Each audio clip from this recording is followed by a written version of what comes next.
tricky one. They lost away at Warrington, but only by 4 points and 26-22.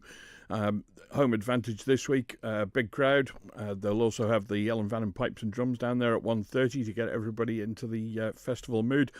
I think Douglas should take maximum points here. The side, though, a few changes. Craig McGee and Felipe Pereira both come into the side in the forwards. That may change the dynamic a little bit, but I don't think so. They're experienced players. Both have shown, in fact, Felipe has been coming back from injury most of the season. You'd normally expect to see him in and around the first team because he can play front row and back row, so quite versatile outfit there.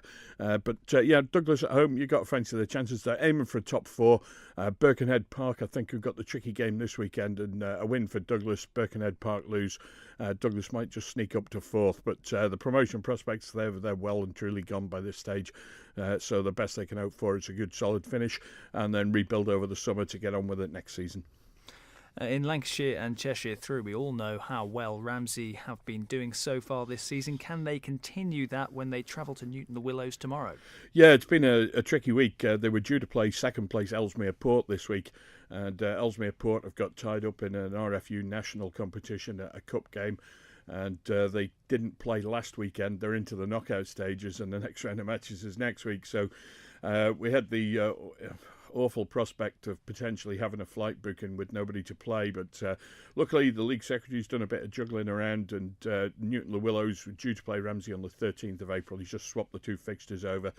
Newton-le-Willows weren't initially overly happy about it, but they've been convinced it's in their best interest to get the game played. So Ramsey have got quite a strong side going away, but there's a couple of players can't make it due to the Young Farmers concert, of all things. So there's been a little bit of adjustment to the squad. We're going to see a debut tomorrow for Stevie Neal. Stevie's twin brother Kieran is already in the team, and their older brother Scott is at scrum half. So we've got three Neal brothers coming out in the starting lineup tomorrow, which is absolutely fantastic for them and the family. And their dad Billy, who's also the coach. I don't think that's had any influence over who gets to play.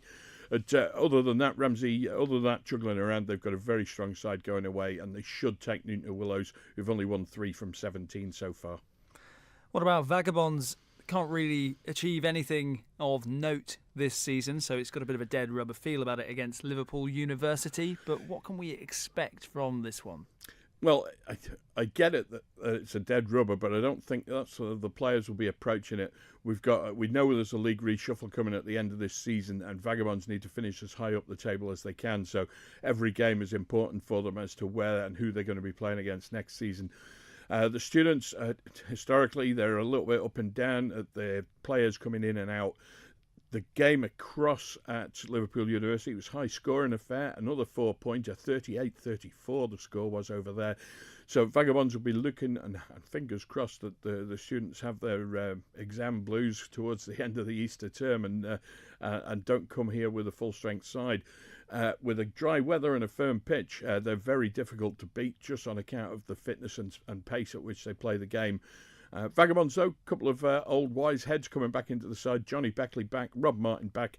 Those guys will help knit the team together, and they should, with home advantage, pick off a win.